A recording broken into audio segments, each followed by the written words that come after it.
आदरणीय दर्शकवृन्द नमस्कार। राहदानी खरिद प्रकरणमा नयाँ ट्विस्ट देखा परेको छ। पूर्व प्रधानमन्त्री तथा केपी शर्मा ओलीको नाम नै यो प्रकरणमा जोडिएपछि राजनीतिक वृत्तमा तरङ्ग फैलिएको छ।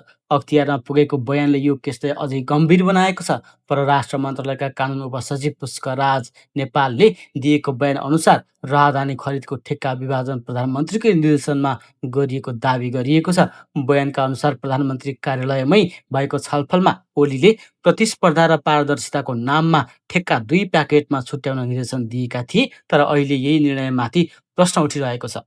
विशेष अदालतमा दायर गरेको आरोपपत्रमा पनि यो बयानलाई समेटिएको छ। अख्तियारको दाबी छ, ठेक्का विभाजन कुनै पनि सामान्य प्रशासनिक प्रक्रिया थिएन, बरु बदनियत र भ्रष्टाचारको उद्देश्यले गरिएको हुन सक्छ। अख्तियारको निष्कर्ष अझै गम्भीर छ।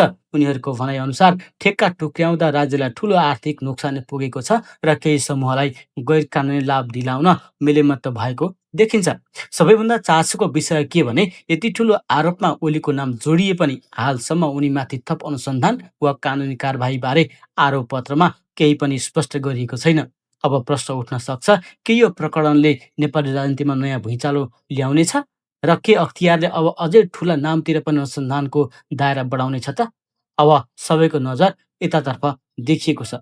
कृपया तपाईँलाई यस विषयमा के लाग्छ? आफ्नो कमेन्ट व्यक्त गर्नुहोला।